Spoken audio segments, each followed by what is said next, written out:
Good morning, and welcome to Redeemer Lutheran Church. I'm Pastor Gary Lodeholt. They are called unpaired words, and more precisely, a negative orphan. What that means is that there's a negative word, but the positive opposite doesn't exist. One of these that has always intrigued me is the word inept. You might be inept at something, but you cannot be ept. Or another example might be the word disheveled or disgruntled. Have you ever heard of someone being sheveled or gruntled? There are lots of these. You know the word inert, for example, but there is not a word ert. Or perhaps someone is ruthless, but you can't be ruthful. Yes, it helps to be a grammar nerd. The reason I'm mentioning all these negative orphan words is that there is one more that I have sometimes chuckled at. We speak in poetry and stories of unrequited love, which means a love one has for someone else who doesn't return the feeling. So, is normal love referred to as requited love? I don't know, but requited love is what God desires from us, and yet what God often gets is a love unrequited. This week we are looking at parables in the Old Testament, or another way to put it might be parables in the Bible not told by Jesus.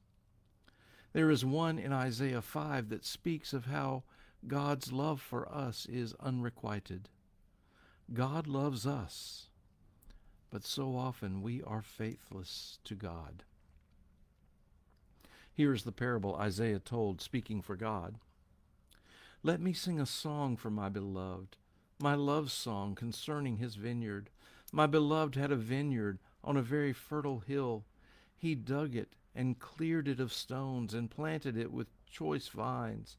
He built a watchtower in the middle of it and hewed out a wine vat in it.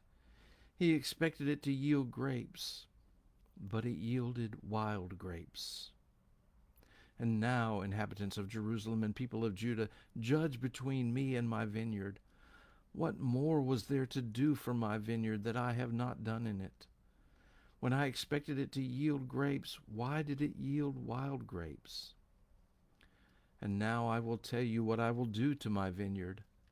I will remove its hedge, and it shall be devoured. I will break down its wall, and it shall be trampled down. I will make it a waste, and it shall not be pruned or hoed, and it shall be overgrown with briars and thorns. I will also command the clouds that they rain no rain upon it. For the vineyard of the Lord of hosts is the house of Israel, and the people of Judah are his pleasant planting. He expected justice, but saw bloodshed, righteousness, but heard a cry.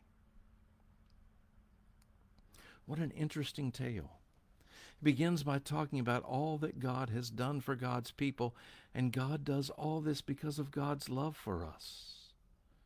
It's called a love song, but instead of the good grapes expected, the yield is sour grapes instead. And then the people are called to judge what should happen, with the obvious answer that it should all be uprooted and started over. And with that answer they have judged themselves.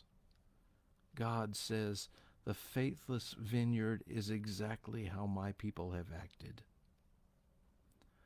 Isaiah uses this story to call people back to deep faith and trust in God rather than the complacent faithlessness that marks their lives. And I might dare say, this parable calls just as effectively to us. Return to the Lord your God, for God is gracious and merciful, the prophet Joel tells us, slow to anger and abounding in steadfast love. I think we're all counting on it. I think we're all hoping for it. Thanks for watching, and remember to let this day belong to God.